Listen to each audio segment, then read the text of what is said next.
Well, as a great fan of Edith Wharton, I have read so much of her work. I'm pinching myself that I am here at the Mount with Lynn, your last name? Bogard. Bogard, who is a docent here. And how long have you That's been right. working at the Mount? 8 years, 8 years. It seems like a very short time. Really? Yes, Do it you have really a special does. connection to the Mount? Well, only in that I read The House of Mirth. That was her first Yes. big, real commercial success. I read it something like 35 years ago, and I never forgot it. Oh, wow. Loved it at the time, still love it. So tell us Great. a little bit about the home itself, All right. because it is indeed that. It was a home. Oh, very much so. Yeah. Very much so. I once heard one of our visitors remark that, you know, it's very big, it's very grand, but it's very manageable. And that's always stuck with me because that's absolutely what she had in mind. But we describe it as a European house, very Italian, very French, one or two American touches. If you had to absolutely classify it, you'd say it was neoclassical Georgian revival. Okay. Okay. But it's got some quirky features on it. For example, Edith loved symmetry, but the house is not symmetrical. There's no wing on the left-hand side. But they decided to, rather than have a matching wing, extend the terrace round there. So she wasn't a slave to it, really. The wing on your right houses the service rooms, the kitchen, scullery, the laundry. Another quirky thing, Edith enjoyed using illusion when necessary. If you look at the front of the house, knowing that she loved symmetry, you see a lot of the, many of the shutters, which are perfectly lined up, are closed up tight. That's because there's no window behind them. The ones on the upper floor, on that second floor, in that corner area, that's actually her husband's bathroom up there. It's not a place where you want floor-to-ceiling windows onto the forecourt. So rather than take that risk, she just put in the shutters and didn't bother about the windows. Well, I did something similar at a former home where I had a double garage, but one part had been refurbished into an office. But from the outside, it mimicked a double garage with a faux garage door. Very pleasing to the eye, right? Yes, very pleasing to the eye, and it makes visual sense. Yes. And it's just stunning, and the contrast of the shutters, the white and the black, I think is so stunning. And very, very, that's right, very dramatic. It's just the way it was when she lived here too, of course. And so she would have been how old when she moved to the Mount? 40-ish. In fact, just turning 40, 1902. That's when they moved in. Yep. We're getting the real New England experience. That's right. Those geese are headed south. Yes, it's just right. And wonderful. Now with the forecourt, big empty space, and yes, it is empty. They had plantings along the sides, as we can see we have here. But this is where the horse and buggy would bring them down to the main entrance to the house, rather plain, rather modest, and circle round the wall, drop their passengers, and then head back up to the stable. Later on, of course, it was motorcars. So it was just at that point in history. She was a great driver, was she not? A great car driver? Yeah. Didn't she motor quite a bit? She did. Yes. I don't believe she ever drove, though. Not that I ever heard of. Oh, I thought in her autobiography that she talked about motoring, but maybe that was maybe I implied that. I'll have to go back and look. So I think we both might have to, actually. Yeah, it's fascinating. No, she always had a chauffeur, as far as I know. Okay. Yes, that's right. And of course, it was pretty complicated in those days as well. So I don't think that's something that she would have taken to right away. Well, because I remember thinking how independent of her to be. Right. But I'm looking at it through the lens of our time, not through the lens of her time. Easy to do. Yeah, easy to do. Well, let's go inside, and what we're going to try to do is just juxtapose the home against her life and different kind of benchmarks and touch points. Okay. And I would love to do it. And I also want to personalize it. Sure. As best we can, because as I said earlier, it really is a home. Okay, right, all right, here we go.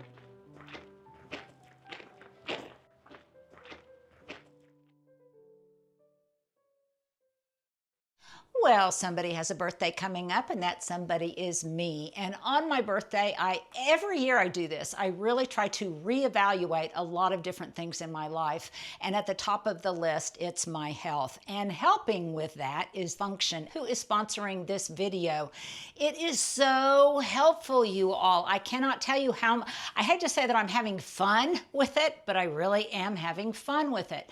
So I had some blood drawn. I think I told you that a while ago. And I got all sorts of data back that will give me information on over 100 biomarkers that will give me info on my hormones, inflammation, stress, toxins, vitamins, all sorts of things that will be helpful to me as I really want to address those different kinds of things in my life. So here are my results.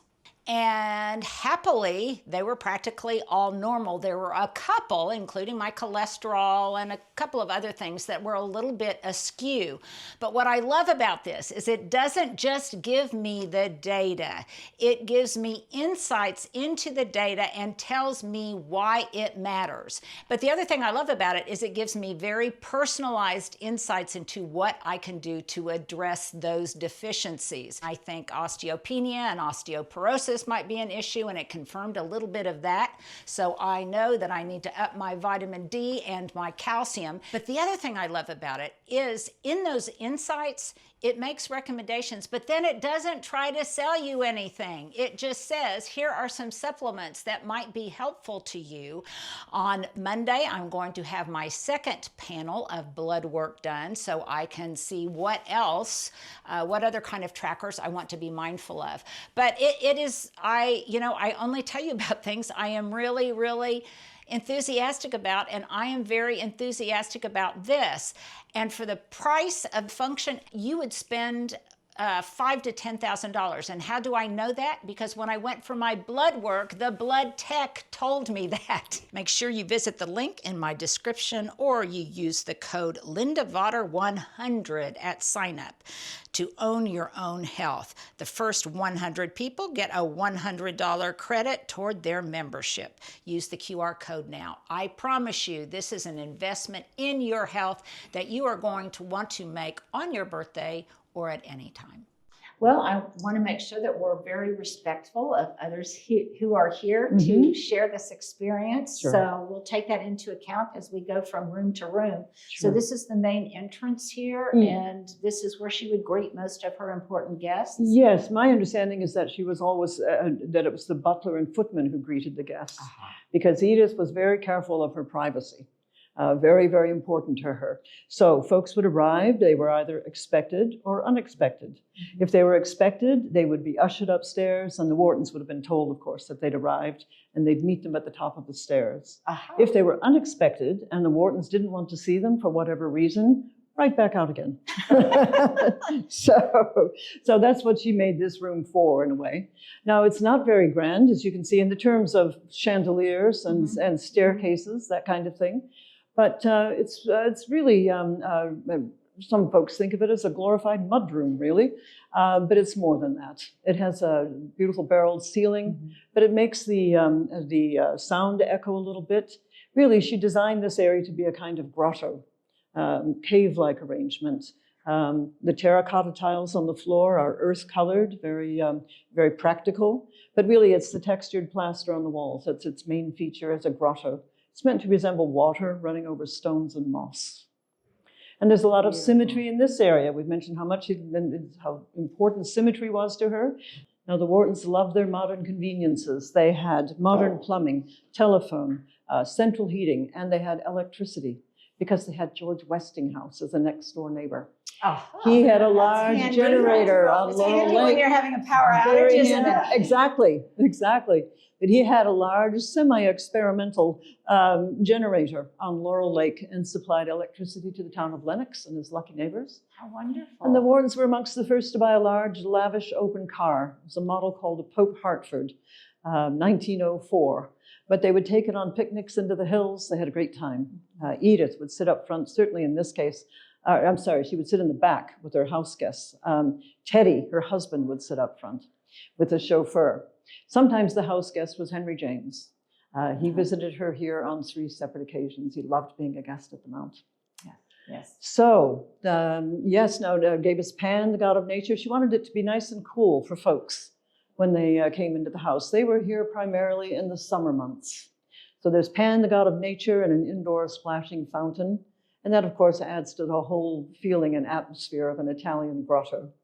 Edith knew a great deal about Italian grottos. She wrote a very big book on Italian villas and their gardens, which was one of her nonfiction very different for that time. For very someone much to so. take that on as a topic, much less a woman. Absolutely. Let's put this in a historical context. So this would have been at the beginning of the 20th century, 1901 to 1911. And, you know, how amazing that she built the home. And was so a part of the design of the home and the entire flavor of the space. Well, she was very much the driver behind the whole project. Teddy was happy with the whole project in the sense that one of the not very many things that they shared, but was an appreciation of architecture and aesthetics generally. But certainly she was the driver behind that, behind the project. Also, she always had much more money in the relationship. But it was very important to her. She grew up, spent 6 years of her childhood in Europe, visiting palaces and villas and gardens, parks, fountains. And she knew a great deal about architecture. She continued to read about it when they returned to America, for example. So it was always a huge interest to her. Very important to her. Homes in general. She never cared for her mother's home, for example. So this was a great opportunity for her to really express herself. Well, it's interesting to me in reading her autobiography, and she would allude to it herself, is how shy she was. And so you kind of compare and contrast that with the monumental things that she did. Brave for her time and so unconventional. And yet she herself said she had kind of a retiring, soft-spoken nature. And so it's very Absolutely, complex. absolutely. She was 5'4" and but formidable. Yes. Or as we might say today, a real little goer. She made things happen. She really did. Both, very personally and privately with her writing, entirely, on her own, just putting words on pages, but then producing something like this. Well, and then having relationships of such magnitude. Yes. The greatest literary figures of her time. That's right. No, she could completely hold her own. But yes, at the same time, incredibly shy. Yeah, interesting. Very interesting. Well, can we proceed? Sure, let's do that. This is the main staircase. Not a very broad one. Not a terribly fancy one, but the railing is original, made in Paris for the Mount. And they would greet their guests at the top of the stairs here, yes. Meanwhile, we have the 2 large paintings here, original to the Whartons' time. There are 15 original paintings throughout the house. But yes, this is where the Whartons would greet their guests once they were ushered upstairs by the butler and footman into the gallery. Oh, the quality of light. Right, yes. The quality of natural light was wonderful. Incredibly important to her. Natural light and bringing nature indoors. She found several ways to do that. But the gallery, yes, kind of a passageway, kind of a reception area, really. You weren't meant to spend much time in this area. Just a few sit-upons and vases, statuary on plinths. The photographs that we display show the rooms as they looked when the Whartons lived here. If they were friends of Teddy's who'd arrived, they might head into his den. That's the room we can go into next. Friends of Edith might go into the drawing room, the library, perhaps out on the terrace, remembering that it was summer when they were here mostly. What's the size, the square footage of? Oh, the entire house, just under 17,000 square feet. Okay. So a modest little Berkshires cottage. Well, yes. Yes, that's right. And so did it at some time fall into disrepair? And then very much so. Very much so. When we reach the 3rd floor, there's an awful picture of the way it looked when it was at its worst on the outside. Seems to have some kind of black mold going on. Yes, now the Whartons were here for just under 10 years.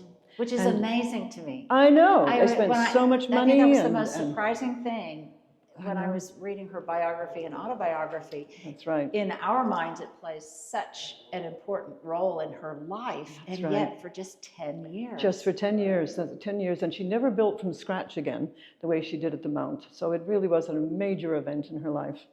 But what happened was their marriage collapsed, and so it was time to do something else, basically. Edith went to Europe. Teddy stayed in Lenox, lived with his sister. And then what happened to the home immediately? Well, it has a whole chronology after that. They sold it to a family who lived here very happily for 25 years. Then there was a second family for 4. Then in 1942, it became the Fox Hollow School for Girls. It was a girls' boarding school for 36 years. Wow. Very successful. Headmistress was a wonderful woman. The girls had their own horses. But by the late 70s, or by the early 70s, I should say, times seemed to be changing. Well, they were in the 70s. And schools such as Fox Hollow seemed to go out of fashion, out of business. Favor, thank you. And many of them went out of business, and that's what happened to them. A developer bought the property, had all sorts of plans for spas, condominiums, couldn't get financing. He ended up leasing it to a theater company, one that was just starting out, called Shakespeare and Company. They are now nationally and internationally known as an as an arts organization, and we're proud to say they got their start here at the Mount. They all just moved in.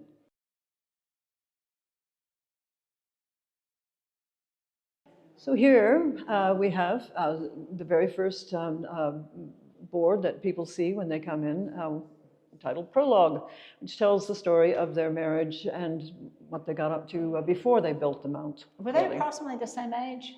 No, no, there was a big difference, 12 years difference. Okay, that's what I was trying to remember. Right. Edith was 23 by the time she married, and that was getting on. I know. Wow. In that society, 23 was pushing it. And she met Teddy, and they got on very well. Edith's mother adored Teddy, and she was anxious for her daughter to marry, so she helped facilitate it, as they say, and they married in 1885. Now, Edith's first big success as a writer was actually a nonfiction work called The Decoration of Houses. She wrote it with a young Boston architect called Ogden Codman, and they wrote about classical European design principles that they admired. And he was going to be the original architect of the Mount, but they had a falling out over money, or at least Ogden, they called him Coddy. Coddy and Teddy had a falling out over money, so he was off the project. And then she hired Colonel Francis L. Hoppin, the lower photograph there, as the exterior architect of the Mount. Fascinating. And this talks about money matters, yes. Yeah. So there was also an income disparity there. She was the one who very much so brought the money into. When we're in Teddy's den, we can talk about Teddy and his lot in life. But as you can see, there was a great disparity there. So I guess money drove the relationship. Yes, I guess, as it still does. Well, money. Many relationships. Lord knows. All right, here we go. So now we're heading into Teddy Wharton's den. Okay, so this is a try this at home. Even Edith Wharton had things that we could do in our homes today that are just so interesting and so innovative and just resourceful. So tell us about this entry into Teddy's library. I sure will. I'll add a word to that. Necessary for Edith. Symmetry. Even the illusion of symmetry was necessary for her. For example, double door here? Not really. Come on through.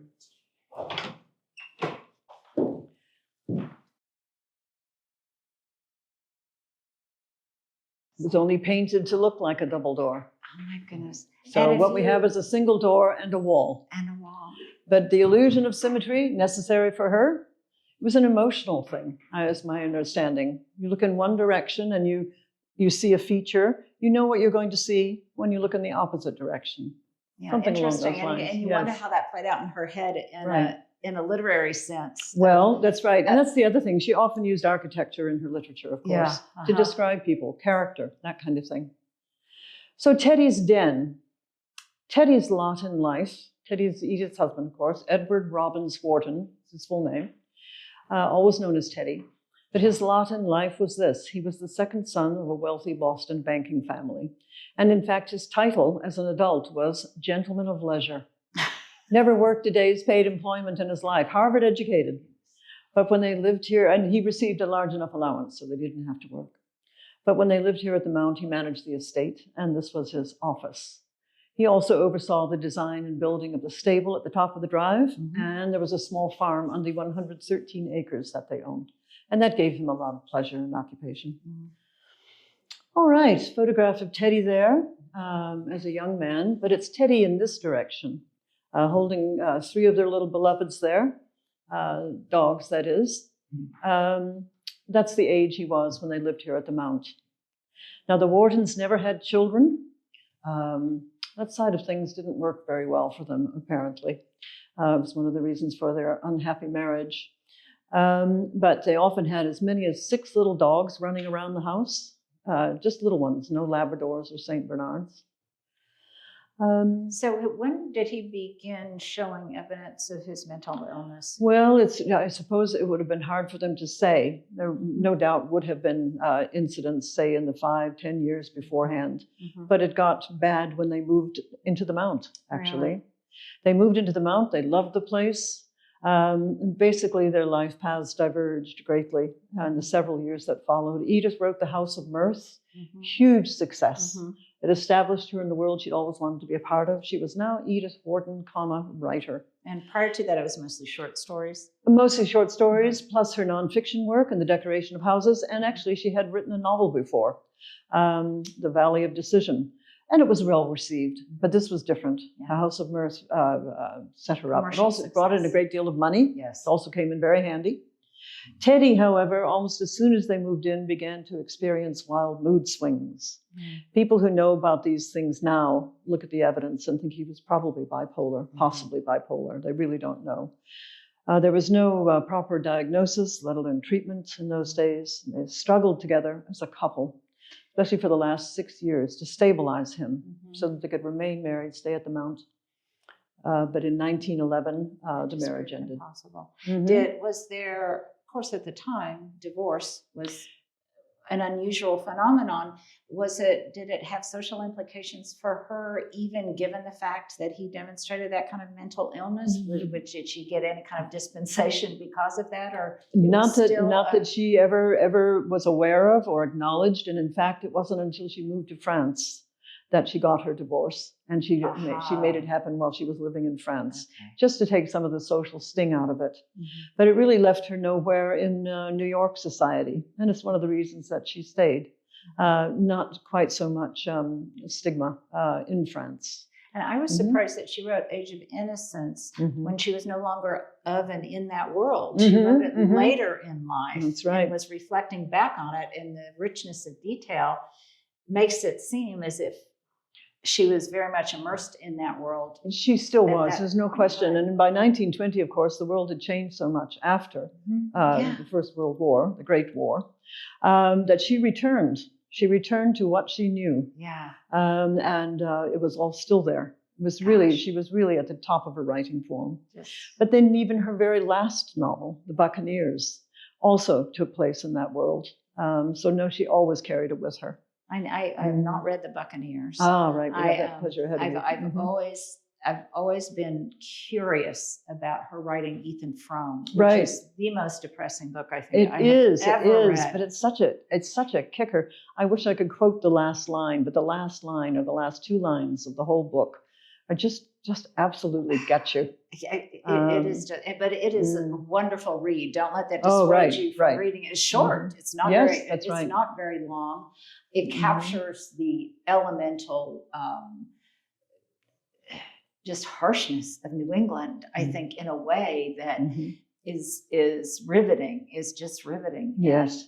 I think, I remember thinking she must have been at a very low point in her life when she wrote that. Right. It certainly was toward the end of her marriage. And of course, it is about trapped people and trapped marriages, relationships, frozen. I mean, the whole thing takes place in winter, but you could say that they were frozen as well. But and the difficulty of getting yourself out, even via death, impossibility. Getting yourself out of I mean, today we might think, oh, you know, why didn't you just pack up and leave and, you know, put the young woman under his arm and just take off into. But no, that's the whole story. Really, is that he could not do it because of duty, and she couldn't because of her impoverished conditions. That's why.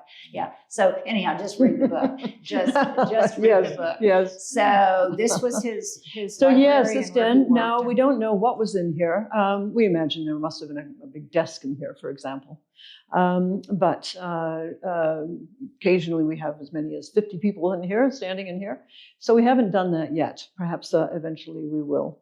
But no, we don't have any photographs of the way it looked when the Whartons lived here. We don't have photographs for every room. But obviously when we do, we put them on display, and they've been very handy when it came to restoring them. And would there have been much in her writing to reference? To be bits able and to pieces, flesh out. Bits and pieces, yes. Maybe she might mention something in a letter, for example, the color of the curtains in the boudoir, for example, that kind of thing. Yeah. But no careful records were kept of paint colors or design decisions as such. Yeah, and look at this. Look at this over here. Once again, yes, that's known as a hidden door. Now, it made all of the rooms interconnected. And that was very important to Edith. It meant that none of the servants or even Edith herself had to pass through a room that was already occupied in order to get to another room. But she couldn't make this wall work symmetrically with a big grand door, so she kept it as unobtrusive as possible. But they were very common at the time. Yes. Yes, that's right. Very common at the time, hidden doors. There are 2 of them in the Oval Office. And what we have here are the French doors. Now, remember the terrace? They brought it round to the side of the house. That's so Teddy's den could open on to the terrace through the French doors there. And what a view. What an office to work from. Exactly. What an office to work from. So do we go? Yes, let's go in here and we will, here's Ninka. Here's Ninka, and she's going to take over the tour. So Ninka, now we're in his library, and boy, this is such a warm and inviting room. And I think it's partly because it visually feels warm. So you're out and there's painted woodwork and everything, and then you come in here and there's just this really deep, rich, is this mahogany? What is this is actually quarter-sawn oak. And of all the rooms in the house, this is the warmest. It has that warm wood feel. The oak paneling was actually designed by her co-author of her first book, The Decoration of Houses, Ogden Codman. He designed Coddy. Yes. He actually designed the paneling. During Wharton's time, there would have been a tapestry over here. During the renovation, they created this painting that sort of resembles a tapestry, but it is really the warmest, darkest room. It's just so it's also cozy. On the sort of the north corner. I can imagine having a fire in here and just absolutely up to the fire. Okay, how old was she when she wrote House of Mirth? She was in her early 40s. And really came into her own here at the Mount. Okay, so tell me, as you said, this was a publicity photo? This is a publicity photo for the House of Mirth. And so she's sort of posing behind her desk, and it almost seems as if she's writing here. That is not the case, actually. With a dress like that, as we just talked about, you need a corset, and Wharton believed that when a woman is at work, she needs to have oxygen to the brain, and a dress like that doesn't really help. So Wharton wrote upstairs, right in the room above us, in bed, in her pajamas. Something that the high schoolers absolutely love, and they really immediately bond with Wharton. And of course, she would have written longhand. I mean, there wouldn't have been any typewriter or anything like that. She would write longhand, and then her secretary, who was her former governess from when she grew up, she would actually type up the manuscript. Okay. So there would have been. So this is just. So this is sort of a publicity setup. The library here is a picture of the library as it was in Wharton's time, and as you mentioned already, Linda, there are so many places to sit and sort of hang out and gather. So the library was really used for gathering, for reading to each other, for small groups of people. They would read out loud, poetry, especially Walt Whitman is a book that was used a lot at the Mount. They would read Jane Austen to each other, fire on, as you said. That was a source of entertainment. That they would read Henry James. Read to each other, Henry James, of course. So from a practical standpoint, I think some of you out there will be wondering about this. Chaises were so much more common then than they are now. And I'm thinking, okay, the women in those highly corseted, how would you elegantly That's a good question. I guess you sort of, it's like, riding a horse sideways, and you couldn't really bend very well. No. So maybe that's why they had chaises. So you just sort of like go sideways and put your feet up. We actually have a chaise upstairs in the boudoir as well. They were quite common. It just looks like they never were really comfortable. Who knows? Maybe it was the man who just plunked down on the chaise. I don't know. It's an interesting historical query that we should do some research on. Did men primarily use the chaises, but I think of Colette, and she was and the boudoir was really upstairs. You'll see that later. Was really for Wharton. That was one of her most private spaces. So, and there is another chaise, but. We don't know for sure if she had it there. I'm imagining being in here and it'd be cozy and snowfall and you've got these fabulous views. Doors would be open. In the summer, a telescope would be ready. And I think part of the warmth that you feel stepping in is the fact that these are all Wharton's own books. It is very... Oh, really? Yes.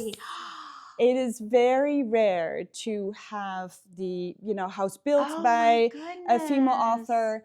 Not only have the house revived, but also her personal library. So these are 1,500 of the 2,700 books that we have here at the Mount. They all belonged to Wharton. They come from her personal library. So when Wharton lived here at the Mount, she had some of these books, not all here at the Mount. She moved to France, of course, continued to collect. So some of these books, when they came back, they came really from her French libraries. But every book here on the shelves is one of Wharton's own, from her personal library. So the books were not here from the beginning of the time that we opened to the public. The books came back, they were bought back in 2005. Her library does not only function as when she was very little, her father's library, they were entertainment, but also these books were her friends. As Lynn said before, she was quite shy. So these are her French, but they also, Wharton never had any formal education. So the library is also her resource. It's just amazing. And, today we have so many ways that we can entertain ourselves. And back then the ways were so much more limited. And education was a form of entertainment. I mean, educating yourself was a form of entertainment, and to learn was a form of entertainment. And we just go quickly. We can say, what was Darwin about again? We go to Wikipedia, but Wharton has 5 boxes of books or 2 boxes of books. But some of my favorite garden books are here too. I pulled out a couple, but you might recognize some titles. This is this gorgeous book. Some of them are very practical. How to Know the Ferns. I know. Book. And Beatrice Ferrand was her niece? Her niece, her brother's daughter, yes. A lot of Gertrude Jekyll. Yes. And here you see a bookplate. This is the bookplate from her house near Paris, Pavillon Colombe. She has 3 bookplates, actually. She actually did a tour with Gertrude Jekyll, and she's very shy and a little bit nervous. And at one point she asked a question, and Gertrude kind of snubbed her and turned back to the rest of the group. And Wharton, she sort of was very quiet for the rest of the tour. Yes. So yes, she did do a tour. Another great book. Here you see that same. But here you see also sometimes she also puts her her signature.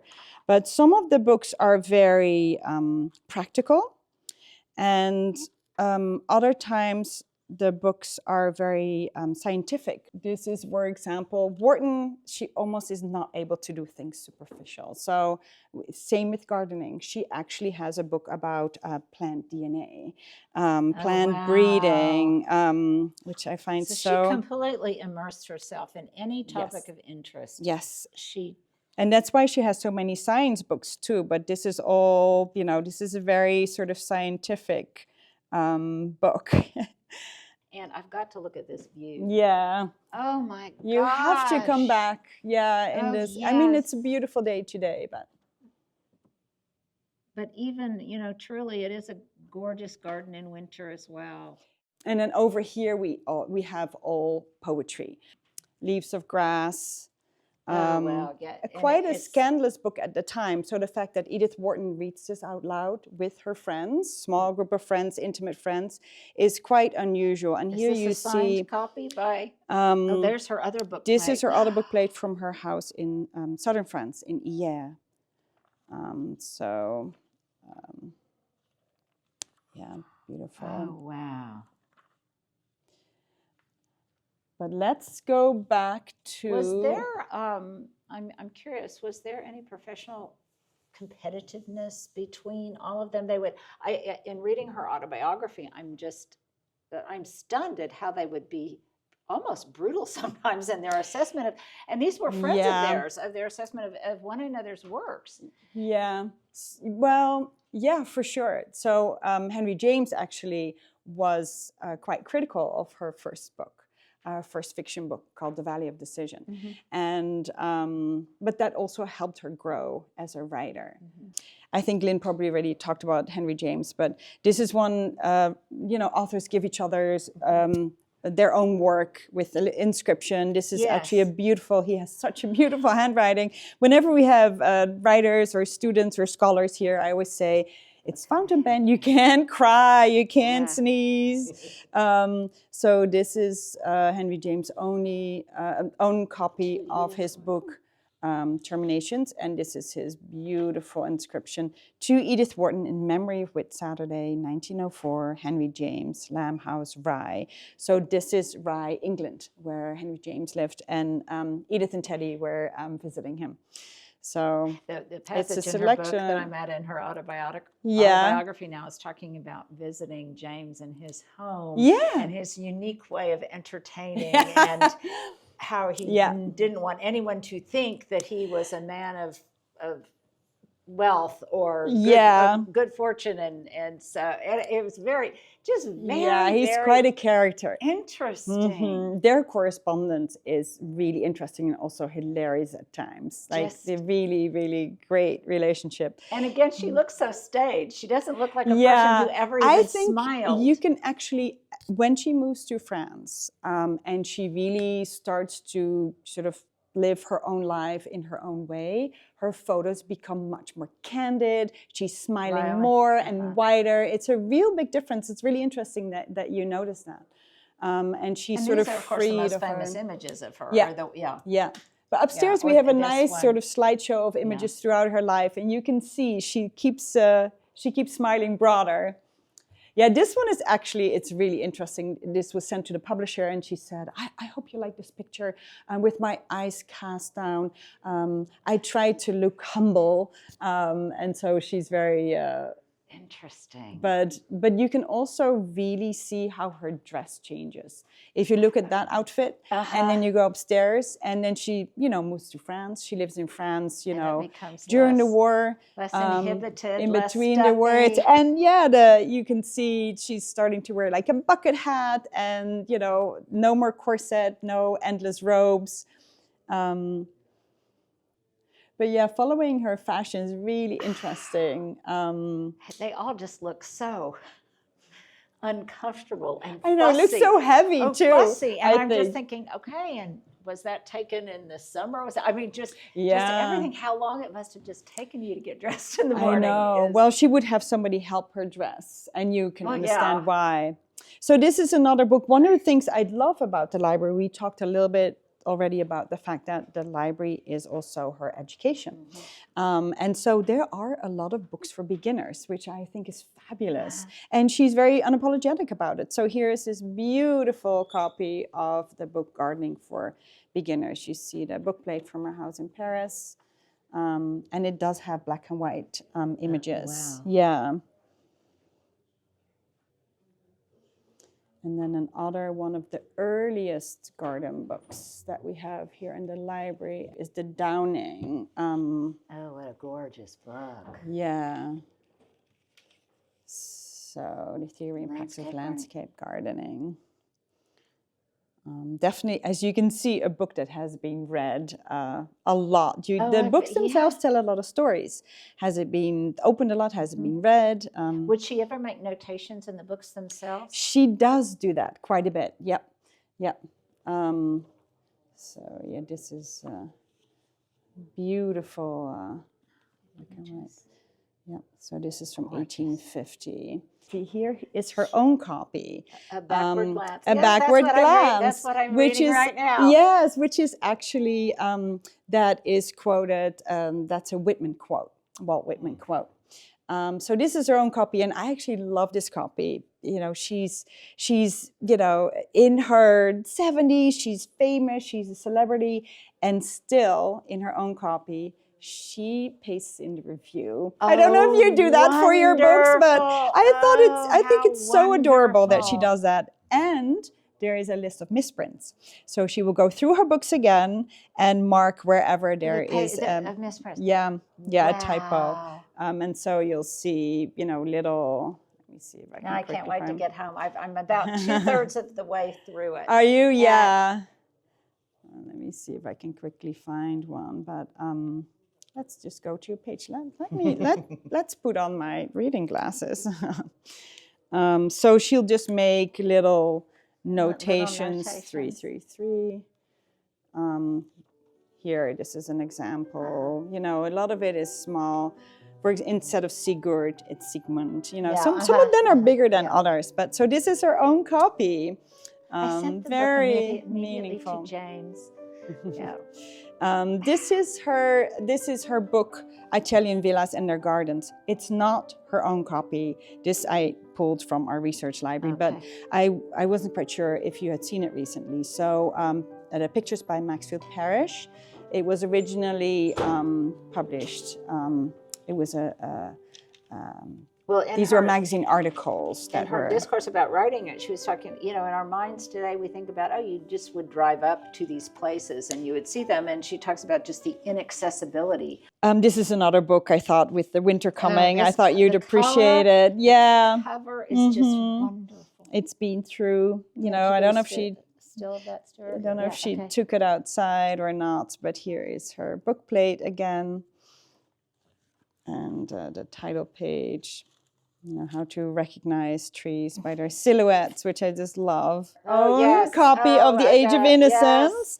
Yes. This one only came to the Mount in 2020 during the centennial. It was 100 years ago, written in 1920, and Edith Wharton won the Pulitzer Prize for fiction in 1921, the first woman to get the Pulitzer for fiction. So this is her own copy. And you know, you look at this now and it looks like an old font or whatever, but don't you know that at the time, in contemporary times, that was probably very dramatic and very modern and very... Originally, the book would have a dust jacket. Her bookplate from a house in France, southern France, Hyères. She has 3 bookplates, 2 for her 2 homes in France, the one near Paris, and then this one in southern France. And the 3rd bookplate is from her first home that she had with Teddy right after their marriage. They lived in Newport. A house called Land's End. I think there's maybe Lynn told you about it. That is a beautiful bookplate. Let me see if I can find it. Here we go. This is an example of the 3rd bookplate. So Land's End was the name of the house in Newport where she and Teddy lived after their marriage. That's a good try this at home. I am so going to do that. I think that's a charming idea to, I have book plates, but they're not specific to the geography of where I lived at the time. Yeah. And I find that enchanting. Yeah, I just find that I enchanting. love the one with the sailing ship. It's so fitting. This by itself is actually an interesting book because she has the Quran in her library. It was not unusual at the time, but this one is very, as you can see, very, very heavily read, used, and so I find that very, very fascinating. So at first I looked at that and I thought, are those monkeys? No. But they're dogs. Yeah, so the Whartons didn't have any children, but they did love their dogs. They really did, and she has a dog on each shoulder. Well, I think definitely interest in the Mount and Edith Wharton and the whole Gilded Age here in the Berkshires has definitely gone up. I bet. Yeah. So, what a treat. So another thing that I always love about this library is we have a lot of her travel books, so you can kind of go with her. Like this is her blue guide. We have a lot of Baedekers. We have blue guide to Spain and Portugal. And did she keep written travel journals where she? She did keep a lot of notebooks. She wrote in her travel guides as well, and here you actually see, notes about distances, or there'll be notes about opening times. She can't help but mark her books, but it's really fun to kind of go with her. We think of not blemishing a book, and yet when it becomes so important. It's such a keepsake later in time. It's those references. Yes. It's the notations in a cookbook or her references that become that much more valued. That's true. And we are now so happy that Wharton did actually write in her books and annotated them and inscribed them. And that, that really makes the books come much more alive. This is Wharton's second copy of Leaves of Grass, the one actually she received her first copy of Leaves of Grass, given to her by her dear, dear, lifelong good friend, Walter Berry. This is the one that they would use here at the Mount to read out loud to each other. And you can see the two book plates. One book plate from her home in Paris, and then one book plate from her home in Newport, and the inscription that Walter Berry wrote, quoting Walt Whitman, "Who can stray from me? I follow you wherever you are from the present hour." Washington, April 1898. He lived in D.C. Do you have? And this is probably one of the most annotated books here at the Mount. And one of the things I love already, when you start the book, you open it up and there's, the title page and this picture of Whitman. And Wharton basically said, oh, no, that's not how I imagine Whitman. I'm going to put in a better picture. And so she actually tucks in this very, and this, I just love already, Here, do you need glasses? You've got to see this. Check marks, underlinings, it's and just maybe passages she would memorize. Unbelievable. There might be, sentences, whole parts. And so it's very, very... Okay, now I have to ask, do you have a copy of Ethan Frome? Wharton's own? Yeah. Maybe you'll like it after all. It's right here. I did not. Obviously, it's stuck in my memory like nobody's business. Look how beautiful. Give it a chance. And have you read it? And when you open it up, you see her very, very beautiful handwriting. Just beautiful, yeah. I mean, maybe on a, dark January afternoon, you'll give it another chance. Or maybe in the middle of June.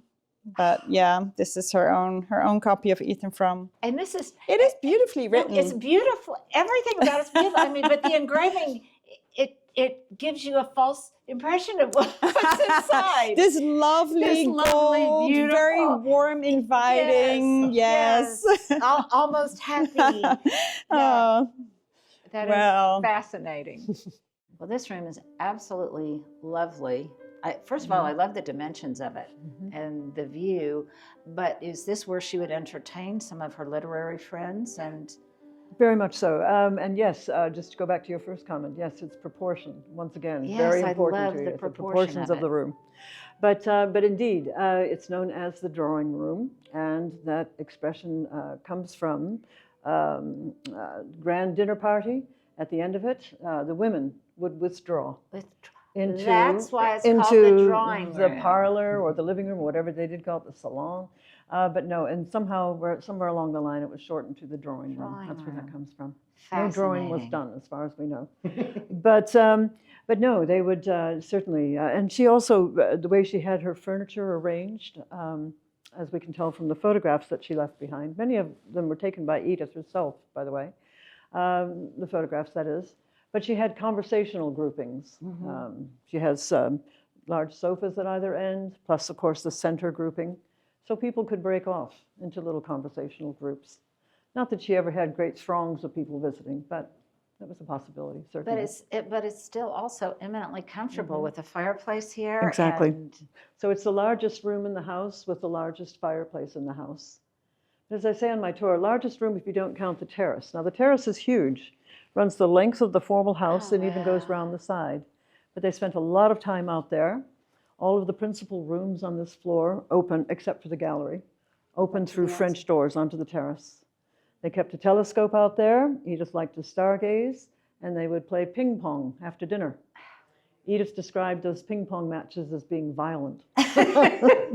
Such a drama. But she was a competitor. She was. I can imagine her ferocious with a ping pong paddle. But it's the ceiling that makes it my favorite room. And this would have been. Yes, she often had as many as 6 little dogs running around the house. We felt they should be represented. That's why we have one here. And of course, they would have had their little dog beds and their water bowls and that kind of thing. But the ceiling, which is known as a wedding cake ceiling, in fact, it is a restoration of the original. The original ceiling was damaged very badly by a frozen pipe, a burst pipe on the floor above, sometime during the 70s, maybe a little bit earlier. Had to be restored, but it didn't come down in dust. It came down in large pieces. Oh gosh! So the pattern was able to be reestablished, and we still have those pieces upstairs, and they're very spooky to look at. There's something about them, and yes, they are aged looking. Aged, and what's interesting is this room is simultaneously old-fashioned, but also it still could look very modern. I mean, it's timeless. It is very timeless. I mean, I'm seeing Bunny Williams features in here. You know, it's very, very timeless and just beautiful. No, agreed. Well, I keep saying, oh, this is my favorite room. And then I go into another room. That's my favorite room. And I'm in here. And once again, the play and the quality of light. And so tell me about that. You said she was really an innovator of the use of light and like wood treatments and natural light. She felt it was healthful apart from anything else. She loved the way it looked. It was very important to her. And this was, of course, at a time of heavy, dark Victorian drawing rooms, heavy furniture, dark wood. Everything was upholstered in those days. Even tabletops could be upholstered. And they didn't have decorators as such. They had upholsterers. Now, there were 3 sets of curtains often on every window, keeping out as much nature and natural light as possible. Edith's mother-in-law was scandalized that she didn't have curtains on the windows in the gallery, for example. Now, other places she does have curtains for various reasons, in the library to protect the books, for example. This room was even lighter than it is now. It was cream and white when the Whartons were here. It feels like if a room were a ball gown, or if a ball gown were a room, it feels like that would be the analogy. That's great. And would this have been some kind of place setting that she would have done? Did she do that herself? Very much so. Now we don't have. Look here. Look. Yes. Dog biscuits. That's right. Well, her dogs were always welcome at dinner. Again, we have a little representative down there. But as you can see in the photograph there, there's a little dog bed down low in that photograph. That's that's a Wharton photograph of. And this is pretty much a. Very much so. Now this. These dishes were donated, but the designer who helped us with this room felt that they were absolutely period appropriate for Edith's time. Oh, they are gorgeous. Absolutely gorgeous. This may be my inspiration for my Thanksgiving table this year. I'm not sure. This deep cranberry color is simply exquisite. Right. Henry James we have here. And he would have always been her most important visitor. Really. Yes. Edith always sat in this spot, but that meant that she could signal to the butler and footman that it was time to come in, clear away, change courses. Just like we do at home. Exactly, as one does, exactly. right? Yeah, it's just try that at home. Try that at home, yeah. Walter Berry. Edith described him as the most important person in her life. He was a great traveling companion, also a great literary mentor. He's often the first person to read what she'd written. And were they not romantically in love, but they had a very special relationship? They did. I think that's the best way to describe it, really. We don't know the exact nature of it. Edith burned all their correspondence when he died, but she did describe him as the most important person in her life. Yeah, So. yeah, I remember reading that, yeah. Wait, are these wine, wine toppers? No, no. But I mean, they're... Well, they might have been made originally from old chandeliers, but relatively recently made in France. Yes, but I love the choice of them. The curly black iron kind of bounces off the staircase there. That might be one reason why she liked them. They're just... So I don't know, Lynn, if we heard you say, so Bunny Williams said that these needed a special home. Well, yes, I wasn't here when she said it. I may be paraphrasing. Okay. Well, I am paraphrasing, but that is my understanding. Okay. Yes. Here we are on the 3rd floor of a modest little Berkshires cottage. And these will be all the bedrooms? Yes, bedroom that's level. right, the floor with the bedrooms. We have a lower ceiling up here, less wall decoration, rift pine floor. Fact is, if you were staying up here as a guest, you were practically family, so no need to be very fancy. Now, the most important rooms are at the end of the hall. That's Edith's suite of rooms. On either side, we have only 2 little guest suites in the whole house. She didn't want a house full of people all the time. And in these, for our visitors, of course, we have various exhibits. Each of the guest suites, the 2 guest suites, and Edith's and Teddy's bedroom, they had separate rooms.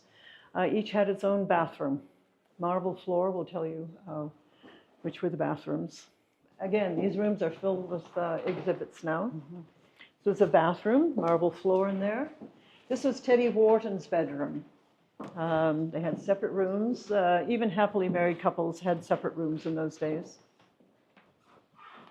The exhibit in this... Look at this view. Yes, great view. Oh, my word. The exhibit in this room tells the story of Edith's family's fortune, the source of it. And it's not always a pretty story. What was the primary source? Well, the primary source was New York real estate, old New York real estate. But there were times when it involved slavery. And that's what we have. It's a brand new exhibit. It took us years to get it together, to do New York, put it on to write what she knew. We wanted to make sure it was absolutely spot on.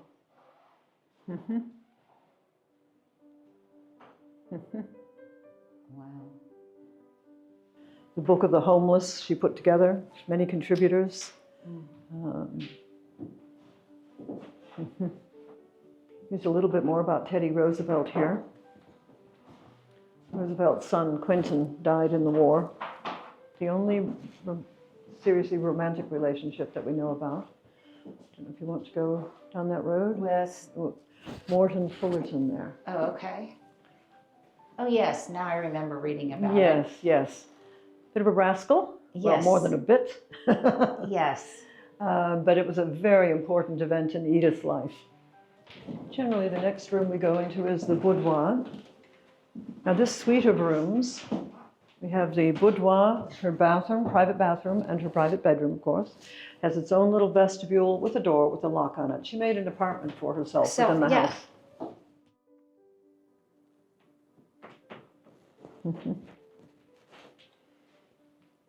And is this a marble? Is that Yes, marble? it's the same marble that she used in the dining room. She must have really liked it. It's the same marble. It looks so different in here than it did in the dining room. Right, right. Yeah. It was much more spare in the dining room, and it didn't have a mantle in the dining room. So it's a different shape, certainly. But now she didn't spend a lot of time in this room. She used it to write her correspondence, business and personal. She would also meet with her cook, go over the week's menus. And it's also where we think she probably did her editing of her typewritten and typeset manuscripts. But it's not where she did her writing.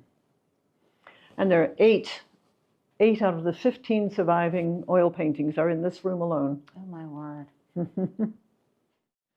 So you said this is the most important room in the house because this is where she did her writing. That is exactly right, yes. She had many choices. She could have written in the library. She could have written in her boudoir, the desk and the chair and the whole thing.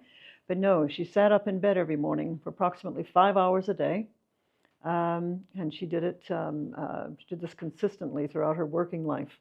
Her lady's maid would bring her breakfast at about 6 a.m. and she'd find Edith ready to go. She'd have a couple of little dogs tucked up in bed with her, and a makeshift writing board, pen, ink, and paper. And as she wrote her pages, she let them flutter to the floor where the ink would dry. And she did this 5 hours a day. Oh, my word. She did it more or less 7 days a week. She did it when she traveled as best she could. She did it when she stayed with people. And that's how she was able to be so prolific, 40 books in 40 years. Oh, my word. No, it was never just one item she was working on. She might be finishing a novel. She'd have a second deep in the planning stages. She'd have a poem she was laboring over, articles, short stories, constant output. Her ability to focus was exceptional. It was exceptional. It also helped to have a very large staff.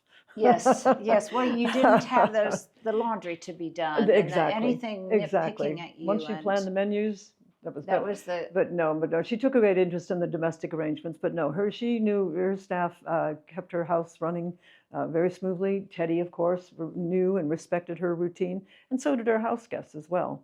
She did her work in the morning. That was her work. 11 o'clock would come. Secretary would arrive, pick up the pages off the floor. Edith's output for the day, take them off to be typewritten. Then Edith would get up, get dressed, head downstairs for lunch. Wow. The 3 portraits over the bed were owned by Edith after she left the Mount. The family's money came from old New York real estate. He and Edith had a warm and loving relationship. It's a great tragedy that he died when she was just 19. Edith had 2 very much older brothers by the time she came along, Harry and Freddie, 12 and 16. But the boys were usually away at boarding school. Edith was brought up as a late-in-life only child, really. And the photograph of her mother hangs in the corner, just as it did when Edith lived here, we happen to know. Mother and daughter never got on very well, never really understood each other very well. Edith wrote later on in life, reflecting on that relationship, she said, I always tried to please God and my mother, and God was easier. Another one of the 10 marble fireplaces. This one's somewhat damaged. Not sure how this happened, somewhere along the long history of the Mount after the Whartons left, probably. But all the marble is so distinctive. It is, yes. For each room. That's right. For each room. Again, very bright, airy, yes, feminine. There are no photographs of this room. Ladies' bedroom, far too private to ever photograph. Interesting. But sometimes, we often had an idea of what Edith would have liked, simply by looking at her book, The Decoration of Houses. Bedrooms should be restful. Yes. Pretty obvious, but choices were made based on that knowledge, of course. No, it can be very inspiring. No, this would be. Isn't it great to have all your smalls laid out like this? Where would they do their pressing? Well, probably in the sewing room and also in the laundry. We haven't been there yet. Oh, okay. So, yes. Now, Edith's dresses were kept in this area. We now have a modern elevator in it because we have many visitors who need to be raised up a couple of steps. But if you imagine this is an empty space with a higher floor and the hooks on the walls there. Those are original from the Whartons' time. Her dresses would be basically in 2 parts, the bodice and the skirt. And this was before hangers were in wide use. So no hanger marks on No hanger marks, exactly. We call this the sewing room. The head housekeeper was probably her domain. Her name was Catherine Gross, her head housekeeper. She was with the Whartons and later with Edith for just under 50 years, 50. She's holding two of, Good job. in the end, yes, Edith's favorite breed, little Pekingese there.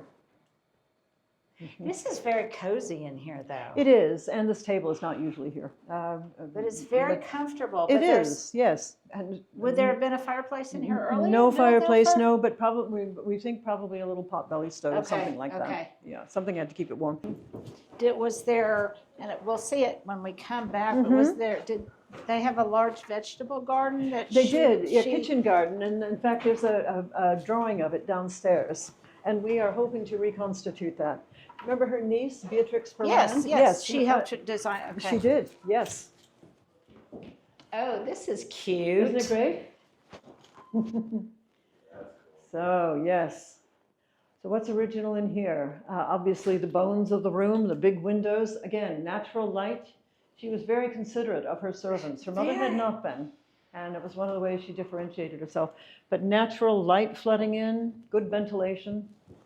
The subway tiling on that wall is original. The cupboards below and above are original. There must have been a big table in the middle of the room. And a lot of information on the walls to come back and enjoy. A lot of gadgets we collected. So I'm wondering how good the food was. I mean, reports are very good. really? Very good. Okay. Now, Well, you when think of the Gilded Age and all the exotic right, nature, and then I wonder if any of it tasted that good, and then then later, would it have tasted good? From all reports, what people wrote, her guests, very, very good indeed. And although Edith wasn't very knowledgeable or very interested in the whole wine world of wine, Teddy was. And Teddy was a very good chooser of wines. I've never been able to pronounce enophile. How do you say that? Thank you. Oh, enophile. But that's what he was. Well, when you are a man of leisure, that's what you do, because you don't. Yes, exactly right. yeah. We're going to see where he stored his wines because there's no basement or cellar at the Mount. So kept above ground. The stove there is slightly smaller than the one that they had, but otherwise very true to the time. And Cozy. very careful. Yes, cozy, warm, Cozy. and good. And on a hot day, windows open, Yeah. good ventilation. When the restoration started, they had to put these throughout the footprint of the house. That terrazzo floor, far too heavy on a wooden frame structure, and cracks were developing. So they had to do that first. And any tour of this nature, if it's worth its salt, will end up in a gift shop that has all sorts of items that you can take home as mementos. And might have to do a little shopping ourselves. Would you talk a little bit about the program that you have here in the winter time on the grounds? If you could mention it a little bit. Sure thing. It is called NightWood. And I believe, I'm almost lost count, it's the 6th year we've done it. Okay. It takes place at night, starting in the early evening, Okay. when of course it gets dark in winter. People bundle up, and they walk the grounds through a carefully designed path through the woods and around the house. There are various settings with music and lights. Very and sculpture. experiential. Thank you, yes, very much so. Families come, little kids, older folks, and they love it. And it's been very popular for 6 years. It runs from November 21st to, I think, January 3rd. And it's not your typical kind of garish night show. This is Not very at all. artistically produced. Very much so, absolutely. No, not a lot of jingle bells and that kind of thing. Yeah. Well, none whatsoever, actually. Yeah. But no, very, very different in that regard, certainly. Sounds like a fabulous But it has experience. proved to be very popular. Yes. Yes. I can't thank you enough. Oh, you're for welcome. Doing My this. pleasure. It was My pleasure. Such a joy. Can't wait to see When it. I come back in the spring, hopefully I will see you here. I certainly hope so and too. then because I feel like I really have a special. Well, I felt a relationship with Edith before I came, and now I really do now. And you have just expanded on it Well, in such an in-depth very educated way. And Fantastic. I can't thank you enough. Well, I can't thank you enough. My pleasure. So we'll be back, and you need to come here as well if you want an experience that is simply beyond.